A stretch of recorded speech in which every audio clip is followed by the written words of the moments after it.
প্রিয় মুক্তিকামী ছাত্র জনতা, আমরা দেখতে পাচ্ছি যে আমাদের এই অভ্যুত্থান এবং বিপ্লবের পরেই দেশে অরাজকতা নাশকতা করছে ফ্যাসিস্ট এবং তাদের দোসররা। আমরা দেখতে পাচ্ছি যে বিভিন্ন জায়গায় এখন গোলাগুলি চলছে, মন্দিরে হামলা হচ্ছে এবং নাশকতা ও লুটপাট করছে। আমরা মনে করি আমাদের যে ছাত্র নাগরিকদের অভ্যুত্থান তাকে নস্যাৎ করার জন্যই পরিকল্পিতভাবে এই ধরনের ঘটনা ঘটানো হচ্ছে। আমরা মুক্তিকামী ছাত্র জনতাকে সজাগ এবং সতর্ক থাকতে আহ্বান জানাচ্ছি এবং আমাদের যে অন্তর্বর্তীকালীন সরকার, আমরা সেই সরকারের যে প্রস্তাবনা 24 ঘন্টার সময় নিয়েছিলাম, জরুরি পরিস্থিতি মোতাবেক আমরা এখনই তার একটি রূপরেখা ঘোষণা করছি। আমরা সিদ্ধান্ত নিয়েছি যে সর্বজন গ্রহণযোগ্য আন্তর্জাতিক খ্যাতিসম্পন্ন নোবেল পুরস্কার বিজয়ী ডক্টর মোহাম্মদ ইউনূসকে প্রধান উপদেষ্টা করে অন্তর্বর্তীকালীন সরকার গঠন করা হবে এবং ডক্টর মোহাম্মদ ইউনূসের সাথেও আমাদের কথা হয়েছে। তিনি ছাত্র জনতার আহ্বানে বাংলাদেশকে রক্ষা করতে এই গুরু দায়িত্ব নিতে সম্মত হয়েছে। আমরা সকালের মধ্যেই আমরা এই সরকার গঠনের প্রক্রিয়া দেখতে চাই।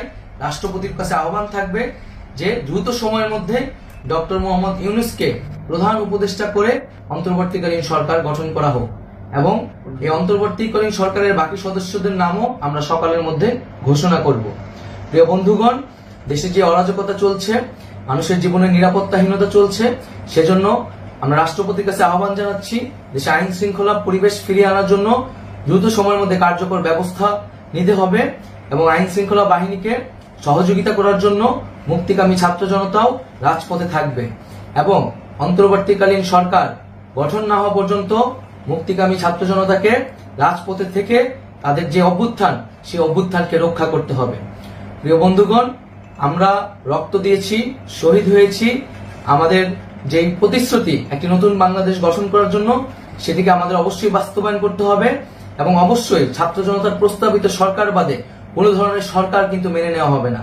আমরা বলেছি কোনো ধরনের সেনা শাসিত সরকার অথবা সেনা সমর্থিত সরকার অথবা এই ফ্যাসিস্টদের দোসরদের কোনো বিটিম সরকার কিন্তু আমরা মেনে নেব না। কোনো গণবিরোধী সরকারকে মেনে নেওয়া হবে না।